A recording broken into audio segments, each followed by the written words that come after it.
Welcome to Liberal Banter with Liz and Olu. This week, we're going to be talking about climate change. First, we're going to start with the aftermath of Hurricane Helene in the southeast and some of the misinformation that's been coming out as a result. We also want to talk about climate change and impacts. We're also going to share some resources on how to donate and support people who are impacted by the hurricanes, even as another strong Category 3 hurricane is heading towards Florida as we speak. And our last topic today will be Elon Musk, everyone's favorite billionaire. That was sarcasm. And his recent appearance at a Trump rally where he was literally jumping for joy at being called up to speak by Trump.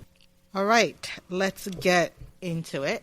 So the past week has just been one harrowing image after the other of the effects and the aftermath of Hurricane Helene, which hit Florida, North Carolina, parts of South Carolina, as we all know, and Georgia. And it's been, 9-10 days now, and there are still people without water, still people without electricity.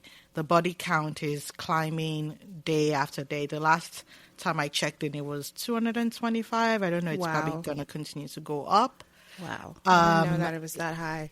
Yeah, it's insane. And, there's still areas they haven't even been able to get to. So they expect those numbers to continue to climb. And I just wanted us to take a look into some of the reasons why this is happening. Obviously, this is a natural disaster. So sure, we can't control the weather regardless of what Marjorie Taylor Greene says. Oh my God. That was insane. She's a fucking idiot. She's so stupid. She honestly, oh my God. Why would let's even play out the hypothesis that she's right. If Democrats are trying to win North Carolina, why would they send a hurricane to hit North Carolina? Why would they do that? Make it make sense, Marjorie. Make it make sense. But sorry, go ahead. I didn't mean to send you.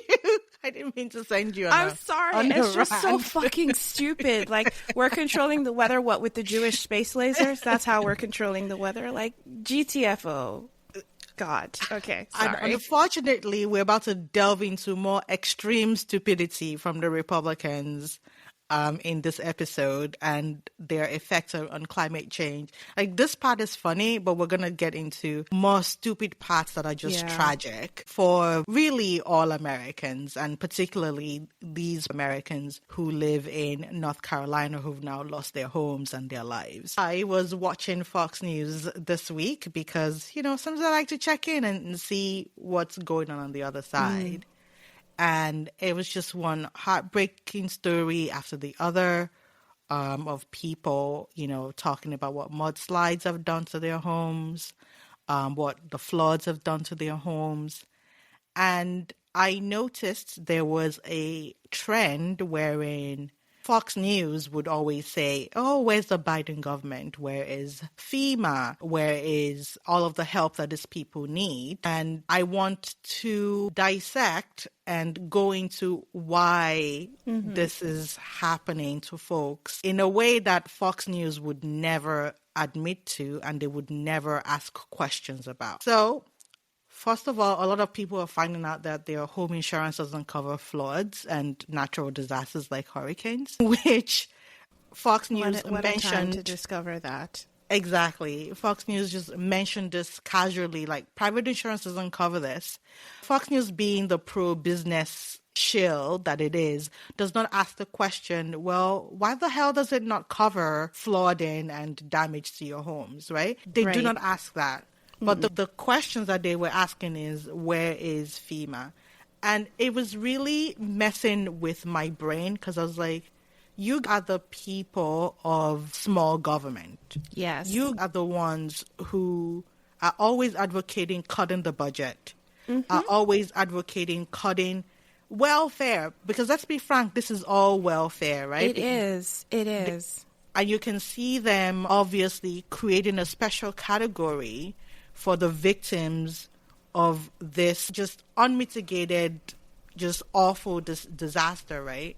Yeah. But that level of sympathy is very cherry-picked because in the same vein where they were showing sympathy and empathy for these people who've lost their homes, they still could not help but spread misinformation about immigrants and spread misinformation about what funding is going to immigrants. And they still could not help trying to turn the people who are already grieving the loss of their loved ones and their homes. Now you want to add hatred of immigrants for no reason at all to the emotions they are feeling. It's insane. First piece, the whole piece about getting help from the government. It's so ironic how it's only when this happens, right? Every other time, everyone else should pull themselves up by their bootstraps. The minute something hits, I don't know, southeastern U.S., your Floridas, your Georgias, your North Carolinas, your South Carolinas, all of a sudden Republicans want every available resource at their beck and call. Now, I'm not saying the government is not doing that. Obviously, the federal government is trying its best. I know a lot of people are upset at the speed at which things are being done. The military, the National Guard, the government agencies, they are trying. They're not miracle workers. But to your point about Republicans voting to defund things like FEMA, think about Project 2025, which we talked about a couple of weeks ago. They want to defund NOAA. You know what NOAA does? Monitor and track hurricanes, guys. Do you think that's important? Do you think we might want to keep track of where the water and rain is coming from so we can warn people? Because one of the problems in North Carolina especially was the residents did not expect a hurricane hitting hundreds of miles away in Florida to lead to destruction in their state. I believe the largest death toll is in North Carolina, which is like 3 states away from where this hurricane landed as a Category 4. Florida, a state that is used to hurricanes, they had advance warning because NOAA was monitoring the hurricane. NOAA was telling people, get out of the way, get to high ground, board up your houses, etc., etc. That is why we have government agencies, okay? You want to privatize something like NOAA? Maybe you don't get a notification because you didn't pay for the premium subscription and your alert only comes in 2 hours before the rain hits instead of 2 days. This is why we need government agencies. And Republicans want to shut down things like NOAA or reduce their funding for things like FEMA until it becomes their problem. And then all of a sudden, oh, we need government help, we need government agencies.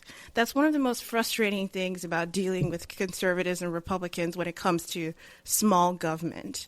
It's an illogical position to take when they know very well Americans need this information. Absolutely. This is the problem. People are cutting off their noses to spite their face.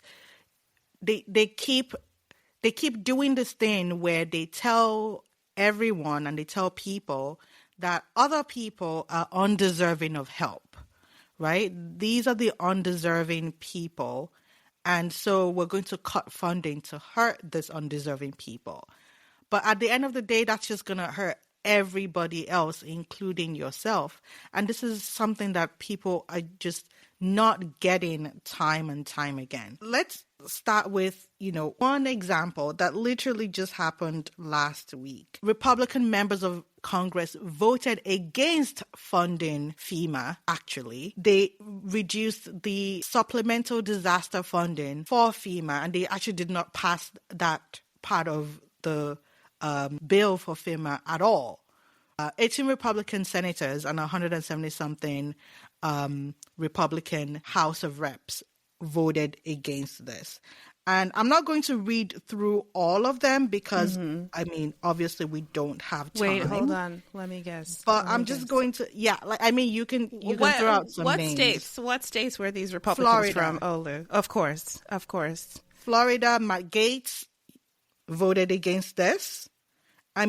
Just insane. You live in the most hurricane-prone state in the country, right? Like, you're right there at the Gulf. What is wrong with you? And didn't Tennessee, another state that has been impacted, right? Yes. Their senator voted against it, I'm guessing, as well. So, Marsha, what's her name? Blackburn? That's her, right? That one that got into beef with Taylor Swift. That's the other Rep. senator. Andy Ogles of Tennessee voted against this. Amazing. Let me go to their senator in Tennessee. Oh my God. Yeah, Senator Bill Haggerty of Tennessee voted against this. Right? Like, this is insane. Yeah. Okay. Yeah, Marsha Blackburn, of course, you guessed right. She voted against this, also from Tennessee. Of course she did. It's not like her people need that support. Just That's the same madness. disaster funding that they are now making up lies about and trying to pit immigrants against people who have lost their homes, right? Because that's something I have heard a lot in the last couple of days is that, quote, the government is giving immigrants $1,800. Somebody actually said $18,000 when they land at the border, but American citizens are only getting $750 after this hurricane, which is a lie. First of all, that $750 is just immediate assistance. Like right now, get yourself some water, get yourself some food, get yourself some heat, whatever you need. It is not the extent of the support these people are getting. That's a lie. But then to pit that number, if you actually thought it was only $750, should we ask why it's so low? Should we ask why they're not going to get enough support to, like, I don't know, rebuild all their homes? Because we keep defunding these agencies. That's why. Yep. That's why you're not getting the money. Hold on a second. Let's be specific, because this is something that the DHS Secretary Mayorkas did that I thought was dumb. He said FEMA does not have enough funding to get through this disaster, which is like half the story. Let's be clear, because of Republicans, right? So all of the no votes against this supplemental disaster funding for FEMA came from Republicans. All 18 of the no votes in the Senate came from Republicans. So sometimes we say things like, oh, Congress is not doing this, or the government is not doing this, or, you know, we are not doing this. But actually, it's the Republicans. Let us be clear. Republicans blocked the funding that would have given these people more money than they've currently gotten. That's what is actually happening. And then they get to go on the news and on television and say these things about the Biden administration. But like, we all know, at least, well, I guess we know as people who actually read these things and follow these things, that the federal government can't just like appropriate money to federal agencies willy-nilly. It does need Congress approval, right? So it is false to say that the U.S. government, the U.S. president is not, that Joe Biden is not giving these people help. The real, true, accurate story is that the Republican Congress is blocking funding to these people. And these are their voters, right? These are all red states. These are their voters. This is a recurring theme of our podcast so far. The level of disdain and contempt the Republicans have for their own voters, it's astonishing. And Liz, I know you have even more nonsense from the actual Republican-controlled North Carolina legislature, which I just blew my mind when you sent this to me. Yeah, this was an article. This is from an article in the New York Times about the regulations that were suggested over years in North Carolina for how to build homes, and how that Republican legislature in the state of North Carolina left its own residents vulnerable to the impacts of a flooding scenario like we saw with the hurricane last week, or the tropical storm, because it was not a hurricane by the time it hit. But this New York Times article focused on how over the past 15 years, Republican lawmakers, especially Republican lawmakers in North Carolina, have rejected things like limiting construction on slopes, which may have reduced the amount of landslides and damage that happened, weakening protections for wetlands that can absorb excess water so that that water doesn't end up going straight to your house, down the hill. Right. They also talked about how there are federal guidelines for home building that focused and take into consideration things like climate change, and that place regulations on how to build homes at a federal level, but it is up to states whether to adopt. And the New York Times talks about how the North Carolina Republicans have spent years fighting that federal regulation because they do not want to have to apply that to how they build homes in the state of North Carolina because, government bad, regulation bad, we're Republicans. It is astonishing to read when you realize these people have spent the last almost 2 decades basically making themselves and their residents sitting ducks for this exact situation that occurred over the past week.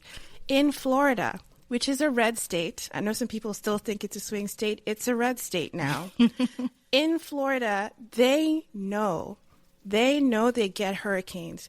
So even though they are a quote-unquote red state, they accept there is regulation that is needed to protect all that beautiful beachfront property in your Miamis, in your Tampas. States like North Carolina are taking leadership example from Republicans who are protecting their own state in Florida and applying that in a state like North Carolina where they do not have the resources and funding of a state like Florida. They cannot afford these kinds of disasters, but they are taking the whole no regulation piece, applying it to themselves, and basically, excuse my French, fucking shit up for everyone.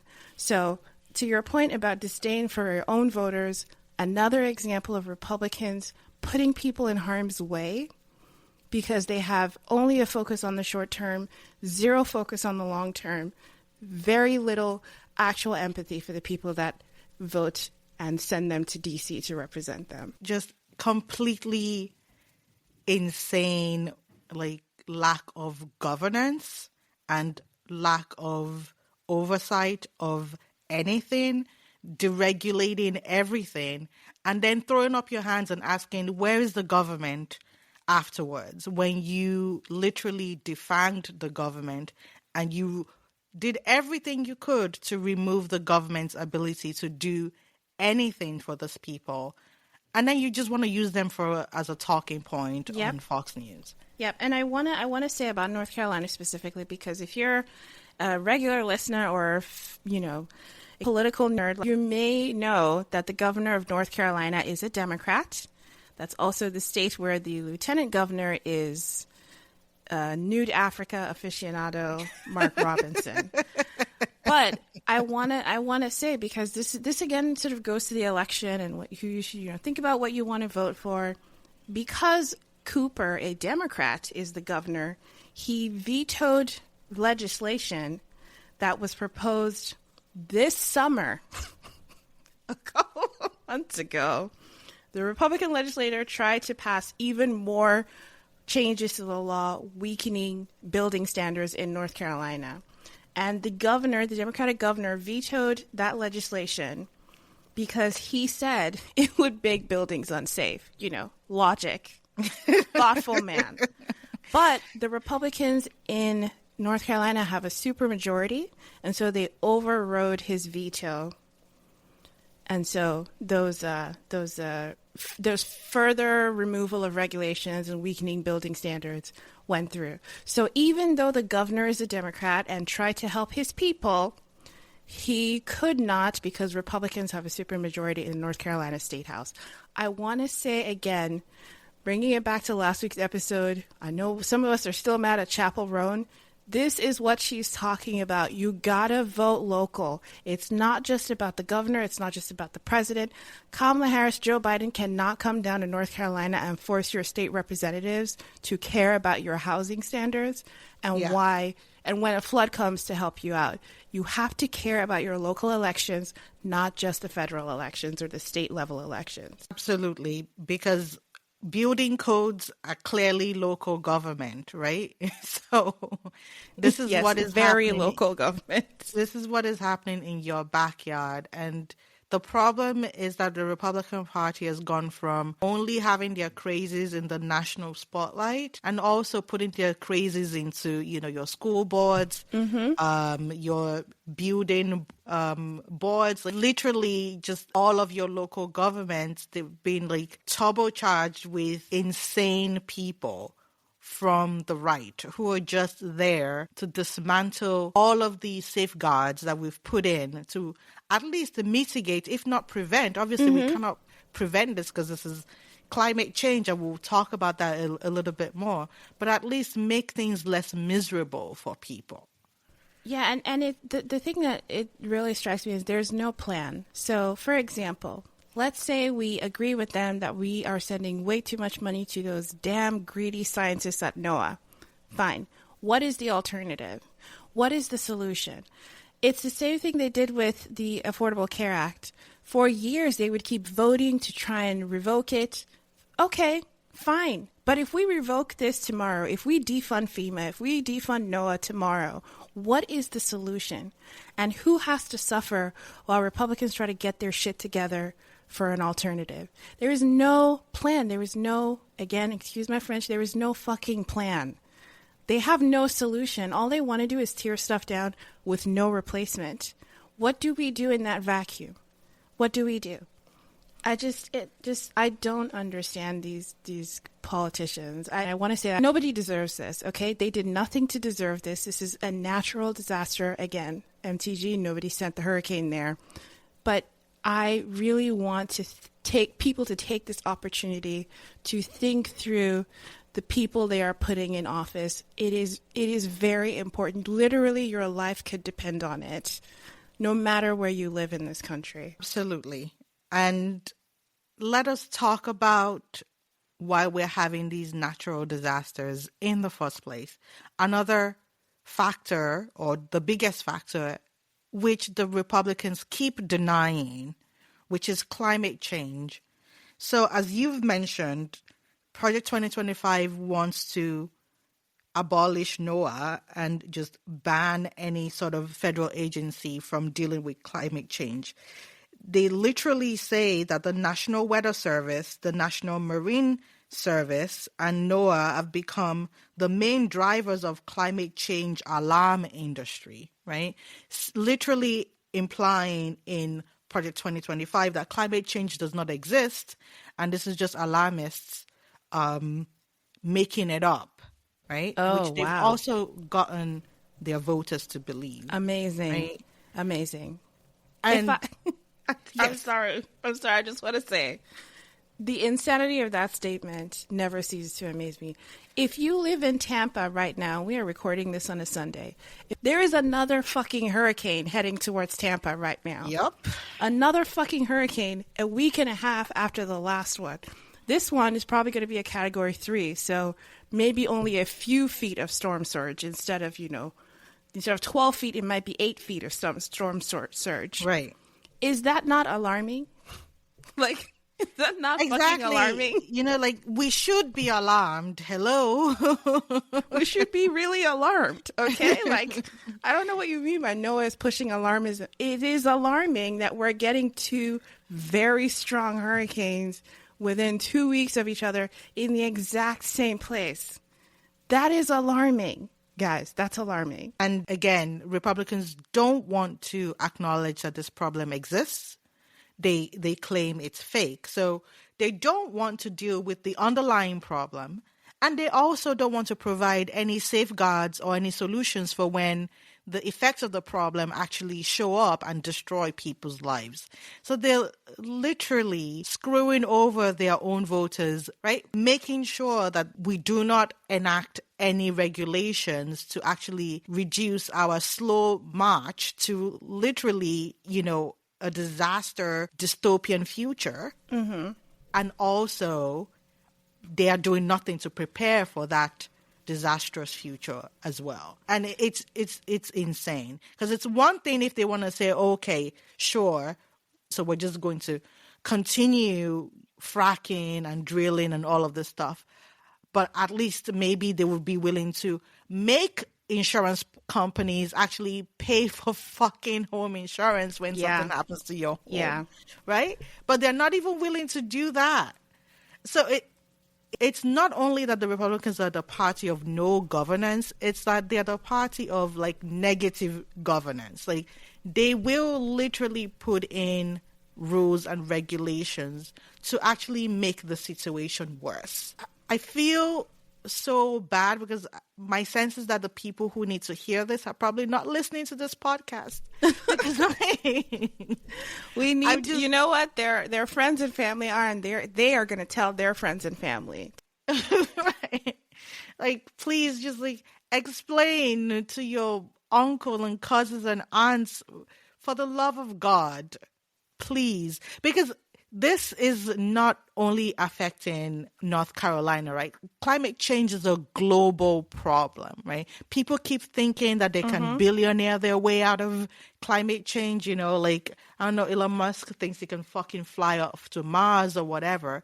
But at the end of the day, we all live in this globe together. And I can already tell you that what is happening in North Carolina is already affecting people across the country, because now hospitals are running out of IV fluids. People in other states where they're getting the IV fluids from North Carolina, they're not able to like get the medical treatment they need because now North Carolina is underwater. Yeah. Right? So this idea that you can just live for yourself and be for yourself and, you know, just bootstrap yourself out of everything is such a lie. It's coming for all of us. Yeah, and that is the next topic we want to talk about on climate change, which is, you know, trying to escape the impact or where you should move. So we are in a world where you have all the information at your fingertips, you know, do your own research. There are many cities, I know we're talking about the Southeast right now because that's the sort of latest place, but this climate change impact is nationwide. So, for example, this summer in Phoenix, Arizona, you know, that literally thousands of miles away from Florida, there were 100 straight days of temperatures above 100 degrees Fahrenheit. This summer.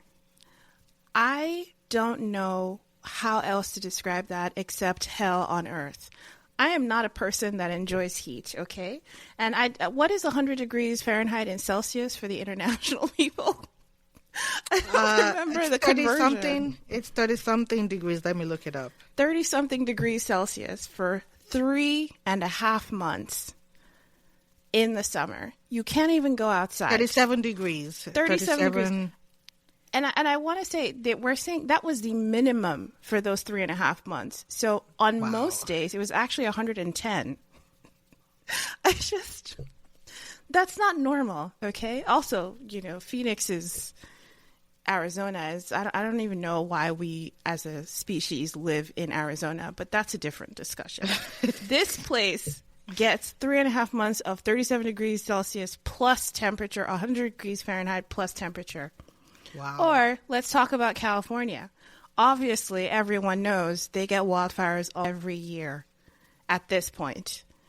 Those wildfires create pollution that goes up north to your Portlands, your Seattles, your Vancouver, British Columbias, or Canadian wildfires. The smoke comes down south to your New Yorks, your Bostons. Yeah. It's insane. Talk about Chicago. Chicago didn't used to be in the Tornado Valley or Midwest Tornado Alley region, but suburban Chicago this year had tornadoes touch down. This is not a joke. This is not a matter of moving to a more fun part of the country. Even in cities where there is expectation that you're not going to be as impacted from climate change, you still have to ask yourself where you're going to live. Now we have real estate websites like Redfin that include climate data when you're looking at a house or a rental, a house you want to buy or a property you want to rent. These are questions you need to start asking yourself. Exactly. It's no longer about the views, people. Like, forget the views. Really? You need to make sure that you're not underwater if, you know, a light rain happens. Right. And if you don't care about climate change, I guarantee you 100%, 110%, 1,000%, your insurance company cares. They know where you live, obviously, and they are going to make your rates based on where you live. Insurance companies have exited the state of Florida because it's too expensive to offer insurance to residents there. And they are going to start exiting states like Georgia, like North Carolina, if those places start becoming, being placed on the path of these hurricanes, which they will be because they're right next to Florida. These are things you have to consider. Even if you don't care about climate change, your life will still be impacted. Nationwide home insurance rates went up this year for everyone because of things like hurricanes in Florida or wildfires in California. People need to pay more attention to this. There's nowhere in the country you're going to go and not be impacted, either impacted as an unfortunate victim of a natural disaster, or financially impacted, or medically impacted. If you're, like Olu said, if your insulin or IV drip is being made in North Carolina right now, you're probably not going to be getting it because the factory is flooded. These are things that we all have to take into consideration. Absolutely. And we're all screwed, and we're all living in this scenario together. You cannot buy your way out of it, right? And unfortunately, the insurance companies are already showing us their hand, right? They will be fine because no government is going to make them stay in Florida, right? And no government is going to make them pay for your wiped out home if you do end up. That's capitalism, baby. Exactly. So that's capitalism. And this is the problem. We have been lulled into a false sense of security about this. It is now at our doorstep, and it's actively affecting our lives. And there's no plan, as you said, there's no plan to rescue anybody. I mean, there's a plan for the businesses because they've clearly known, all of their actuarians and their statisticians have already told them, where all of these places are going to be. And they've already moved out of those states, and they're going to continue to move out of those states, right? It's us that will be left holding the bag with our homes once again. Yeah. I'm sure we'll talk about this more over the coming months. I do want to talk also about someone who does have a plan for climate change, and that is Elon Musk. His plan is to move to Mars, which obviously all of us will be able to do. I don't know about you, but given what is going on with things like the Cybertruck, which Elon had a very heavy hand in building and designing, I don't know how much I trust Elon to get us to Mars, because the Cybertruck cannot make it through a car wash intact. So let's talk about Elon Musk, because this weekend he made an appearance at a Trump rally. He was very excited. I haven't seen all the video of this, but I think you saw a clip and saw what he was talking about, or what. I don't know why Trump had him up there, actually. Well, I mean, clearly it's a folie à deux with two billionaires, just oh my God, together in their delusions. You're of you're doing the Joker movie, which apparently is a disaster. So that actually tracks. Right. But, he was just there ranting, saying that it was going to be the end of democracy if people don't vote for Trump. And this would be the last election ever if people don't vote for Trump. And then he was jumping around on the stage like some, I don't know, intoxicated person. I don't know what he's on, but it was very weird, very cringe. I'm running out of adjectives. It's just it's very cringe. It's very cringe. Elon has a track record of using drugs. That was actually something that got him in trouble a little bit with the Tesla board, because he would be on, I think he was taking ketamines. Don't quote me on this, look it up. But there has been articles about him and his drug use because he feels it makes him a better business person for some reason. So I wouldn't be surprised if he took a little something to hype himself up before his political debut or whatever. It's so frustrating because this guy spent the last 10 years gaslighting everyone, telling everyone that he was apolitical, telling everyone, I'm just this unbiased moderator of free speech, this apolitical person. I would never campaign for anyone. I'll never donate to anyone's campaign. And every day he just reveals himself to be a MAGA nut, right? He just reveals himself to be a right-wing loony. every single day. And I do not understand why that is the person that people are looking to for solutions to things like climate change.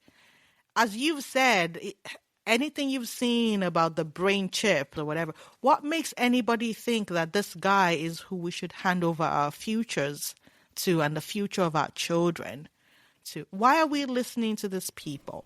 Yeah. And just like Trump, actually, his new best friend, his reason for being against the Democrats and Joe Biden and the administration is petty. Have you seen the article? There have been a couple of these in like Forbes, and I think New York Times had a piece too about sort of when Elon turned against the Democrats and Biden.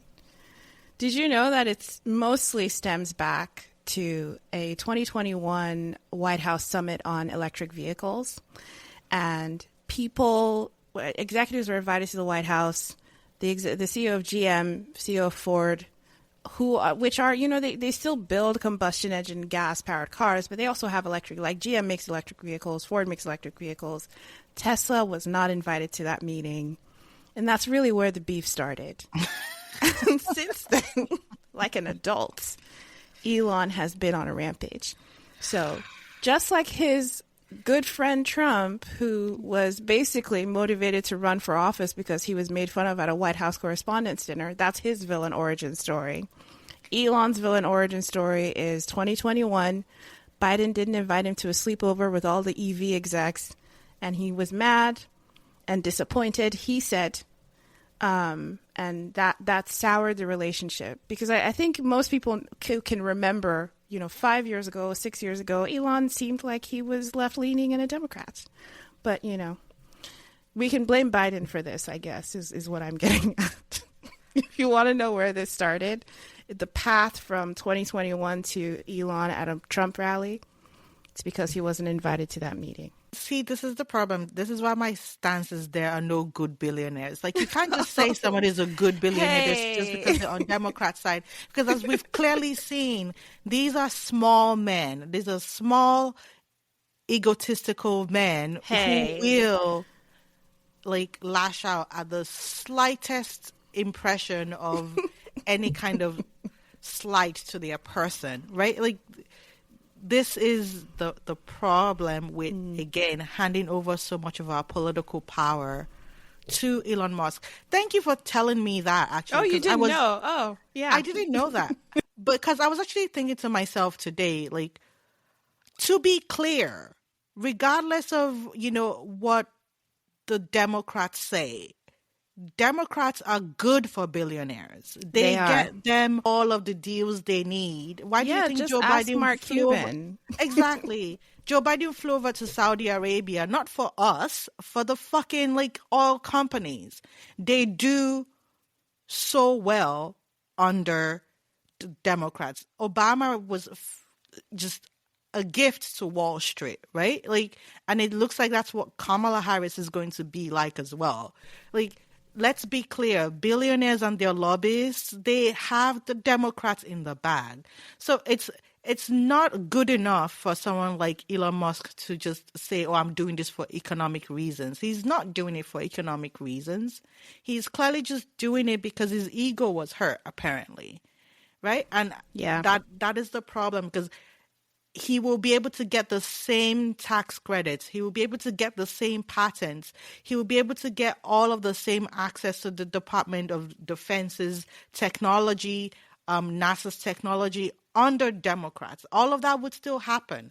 He's just doing this because, I guess, screw the people who insulted me. And also, I think his trans daughter fucked with his brain in some way. Right? Yeah, that's the other piece. Right. That's why he bought Twitter. That, I think, is the Twitter motivation. The hatred of Democrats and going, quote, anti-woke and all that, that's the, as Maya Rudolph said, the Joe Biden lack of invitation to that sleepover. That's what that was about. So There you go. If you didn't know, now you know. We're bringing you breaking news, new information here. One of the things I wanted to make sure we talked about, because we did spend a lot of time at the beginning of this episode talking about the hurricane relief efforts in North Carolina. And I want to make sure that we add here, there are ways you can help. The best way to help in this kind of disaster is not to send blankets or food. It is money. The nonprofits that are operating in those regions need your help, especially in North Carolina. Go to the North Carolina state government website, which is super easy. It's just nc.gov. Yeah. You'll find a link there to donate, and you can donate cash directly to the North Carolina relief efforts. You can also go to ncvoad.org, so ncvoad.org. You'll find a list there of nonprofits that are vetted by the North Carolina government and are active in the disaster relief. And you can just find links from there to donate to those nonprofits. We should help people out in times of disaster. And those are two ways you can help the people of North Carolina. You can also donate directly to the American Red Cross to help in all the states that were impacted by this disaster. We understand that the government is stretched thin in those areas. Obviously, if you live there and you don't have power, you're not listening to us right now. But if you are in a place where you are able to help, please consider donating to the American Red Cross in general, especially because there is another hurricane heading to the southeast. As we said, more people are going to need help in the next couple of days. So I highly recommend you donate if you can. Absolutely. And if you can only donate to one of these organizations, you should choose the local northcarolina.gov website that would donate to people more directly than through the international organizations. Once again, think local. Local donations matter. Yes, I want to say you can also go to the other states that were impacted. So it wasn't just North Carolina. We also have tn.gov, which is for Tennessee. And you can also go to fl.gov, which is for Florida. You can find donation links on all those websites to help the people who are impacted by the hurricane. On that somber note, we will end here. Thank you for joining us on this edition of Liberal Banter. If you've enjoyed this episode, please share with friends and family on all of the social media platforms that you're on. Thank you. Bye-bye.